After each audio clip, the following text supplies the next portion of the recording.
Alright, welcome back to the third discussion on front-end web development. We'll be discussing about CSS used to style and set up the layout of a web page. In our agenda, we'll discuss the basics of CSS, the CSS rules, which are made up of selectors and declarations, setting up a cascade, talking about specificity and inheritance, as well as the box model. Every element which we've talked about in HTML is regarded as a box model, and also, very important, responsive design so that our CSS helps us to use any type of device. Basically, CSS stands for Cascading Style Sheets. It is used for presenting the HTML document in a visually appealing manner. So we cannot use CSS without HTML.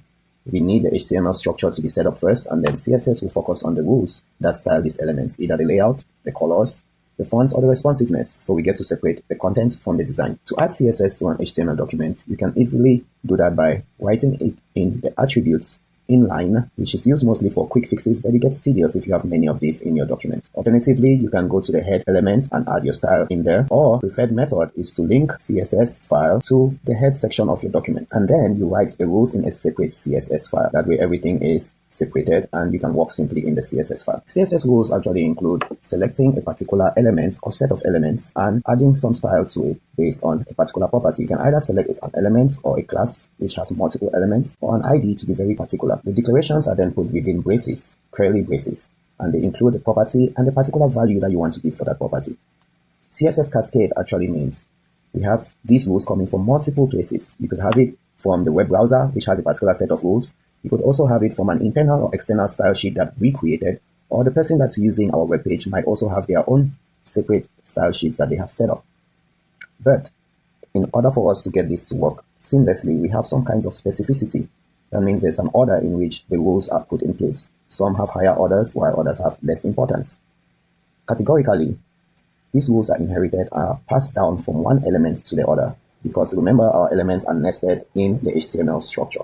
Each HTML element is regarded as a box element. We can actually see this if we go to the DevTools on our web browser. The element actually has a content that is innermost. Around the content, we have a border, and between the border and the content is a padding. Also, between the border and the next element, we have a margin. So setting this up will help us to build spacing and layout for top, left, right, and bottom. For CSS responsiveness, we actually use media query to be able to adjust the web page to work with different device widths, be it a cell phone, or a large monitor, or a laptop, or a desktop. We can also add interactions to the web page by adding animations and transitions using keyframes.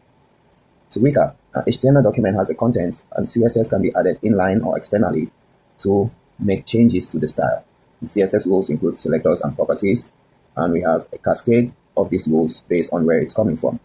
Our box model is representative of every single element, and we can build different outlooks or different results on different devices based on the media query that we use. CSS resources are limitless. We can go simply to CSS Garden, which actually is a website that displays the same HTML in different styles. We also have CSS specifications that outline the different historical instances of CSS specifications. And now we are at CSS specification 3, which is a standard and living standard per se. But we can also look at the CSS references from MDN, Mozilla Developers Network.